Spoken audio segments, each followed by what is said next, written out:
আসসালামু আলাইকুম প্রিয় দর্শক, আমি গতকালকে বলেছিলাম যে বাংলাদেশ জামায়াতে ইসলামের একটা কাজ, যে কাজটা আমার কাছে ভালো লেগেছে সেটা নিয়ে আজ আমি কথা বলবো।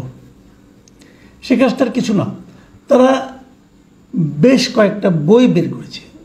বই না, ঠিক আমি বলবো যেটা আকর গ্রন্থ আপনারা বলতে পারেন।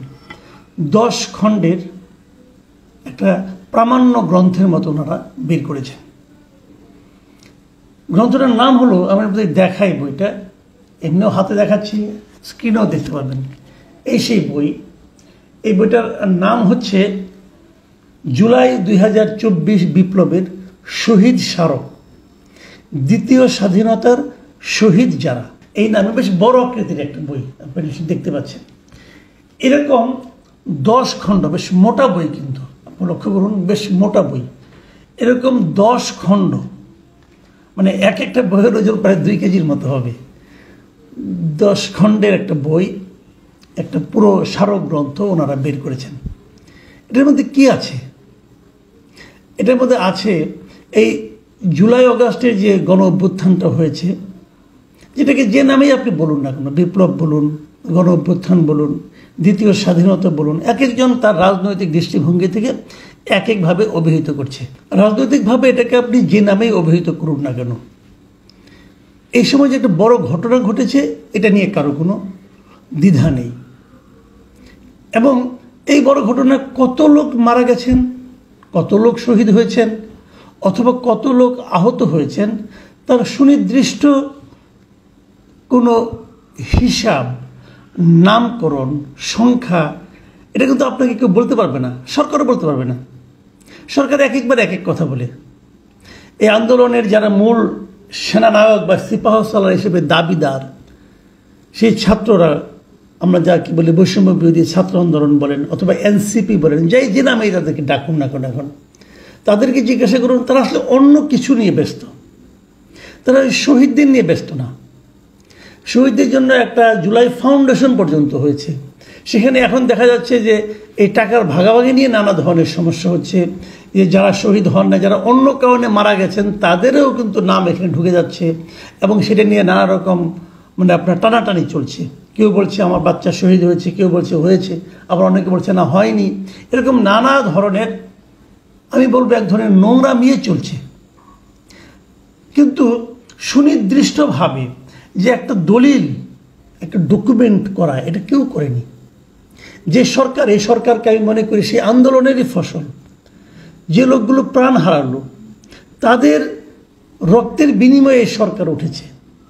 যারা আহত হয়েছেন, তাদের শারীরিক যে এখন যে বর্তমানে তাদের শারীরিক যে অক্ষমতা তৈরি হয়েছে, তারা যে নিজের দেহের একটা অংশকে মানে আপনার অকার্যকর করে ফেলেছেন, এই সবের বিনিময়ে কিন্তু এই সরকার এখন দায়িত্ব নিয়েছেন, এবং দায়িত্ব নেওয়ার পর তারা তাদের কথা ভুলে গেছেন। এখনও অনেকের চিকিৎসা কিন্তু সুচিকিৎসা হয়নি। নানা ধরনের কথা শোনা যায়, বাগাড়ম্বর পূর্ণ কথা, গাল ভরা কথা, এখানে পাঠাবে, সেখানে পাঠাবে, হ্যান করবে, ত্যান করবে। এগুলো যে পরিবারগুলো একজন মানে আপনার পরিবারের উপার্জনক্ষম ব্যক্তিকে হারালেন, তাদের নিয়েও কিন্তু নানা ধরনের মানে বাক্যের মানে ফুলঝুরি ছড়ানো হয়েছে, কিন্তু তাদের কোনো লাভ হয়নি। এবার লাভ হবে কি করে? তারা তো ভালোভাবে জানেই না। সরকার একটা তালিকা প্রকাশ করেছে, সেই তালিকার সঙ্গে কার নাম কিভাবে ডিটেল কিছু পাবেন না, আপনি ওয়েবসাইটে পাবেন, একটা আমি দেখেছি। কিন্তু সেসবের বিপরীতে আসল কাজটা করেছে এই বাংলাদেশ জামাত ইসলাম। এটা আমি বলবো যে আর কেউ করেনি। এই কাজটা অনেকেই করতে পারতো, সরকার করতে পারতো, জুলাই ফাউন্ডেশন করতে পারতো, এনসিপি করতে পারতো, বাংলাদেশের বৃহত্তম অন্য অন্য আরও রাজনৈতিক দল তারা করতে পারতো, বিএনপি করতে পারতো। কত টাকা লাগতো? সেই কাজটা জামাত ইসলাম করেছে। তাদের এই বইয়ে কি আছে সেটা আপনাদের আমি একটু বলি। দেখেন, এখানে মোটামুটি 691 জনের তালিকা আছে। 691 জন শহীদের নাম ঠিকানা তালিকা আছে, এবং সেখানে বিভাগ ভিত্তিক ভাগ করে দেওয়া হয়েছে। কোন বিভাগে কয়জন? ঢাকা সিটিতে 118 জন, সিলেট বিভাগে 28 জন, ঢাকা বিভাগে 127 জন, রাজশাহী বিভাগে 55 জন, বরিশাল বিভাগে 74 জন, খুলনা বিভাগে 59 জন, চট্টগ্রাম বিভাগে 105 জন, রংপুর বিভাগে 50 জন, ময়মনসিংহ বিভাগে 75 জন, এরকম 691 জনের নাম আছে। কেবল তাই না, এখানে ম্যাপ আকারে, ম্যাপটাও আপনারা দেখতে পাবেন, সেই ম্যাপ আকারে একটা বাংলাদেশের ম্যাপ বানিয়ে দেওয়া হয়েছে, কোন জেলায় কতজন মারা গেছে তারও একটা হিসাব দেওয়া আছে এখানে। এত ডিটেইলের কাজ আমি খুব আসলে কমই দেখেছি। এখানে প্রত্যেকটা শহীদের নাম ধরে ধরে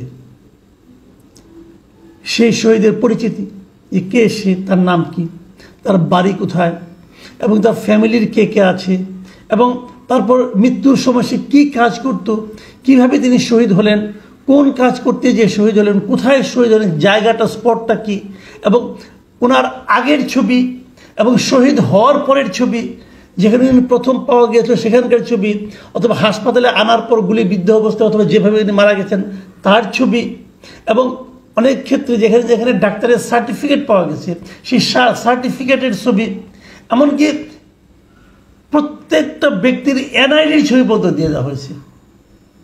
এনআইডির ছবি দেওয়া হয়েছে কি, আপনার এনআইডি নাম্বার আছে, আপনি বলতে পারবেন না এগুলি ভুয়া কোনো কাজ। এই যে বিষয়গুলো, আমি প্রথম ভেবেছিলাম, যখন বইটা আমি পেলাম, আমি ভেবেছিলাম যে জামাতে ইসলাম করেছে, হয়তো তাদের দলীয় লোকগুলো করেছে, কিন্তু না, তাও করেনি। তাদের দলীয় কোনো ব্যাপার না, যারাই শহীদ হয়েছে, যেখানেই তারা খবর পেয়েছে তারা এটা করেছে। এত বিরাট একটা কাজ তারা কিভাবে করলো? আমি কিন্তু ওনাদেরকে জিজ্ঞাসা করেছিলাম যে কাজটা আপনারা কীভাবে করলেন। ওনারা বলেছেন সারা দেশে ওনাদের যারা কর্মী আছেন, দলের সদস্য আছেন, তাদের দ্বারা এই ইনফরমেশনগুলো তারা সংগ্রহ করেছেন, এবং করার পর তারা একাধিকবার চেক করেছেন, রিচেক করেছেন, তারপরে ওনারা এটা ছাপিয়েছেন। দেখুন, আমরা অনেক সময় বলি যে আমাদের মহান স্বাধীনতা দিবস, আমাদের স্বাধীনতা যুদ্ধের কথা বলি, মুক্তিযুদ্ধের কথা বলি, আমরা কিন্তু মুক্তিযুদ্ধের কোনো ইতিহাসে কোনো তৈরি করতে পারিনি। এর চেয়ে দুর্ভাগ্যের কিছু হতে পারে না। কতজন মুক্তিযোদ্ধা ছিল এই হিসেব নিয়েই নানা রকম ঝগড়া বিবাদ, কত কিছু ন্যাক্কারজনক ঘটনা, এবং আজকে যে আন্দোলনটা হয়েছে সেটা কিন্তু ওই কারণেই হয়েছে যে ওই হিসাবের মধ্যে কত গরমিল আছে।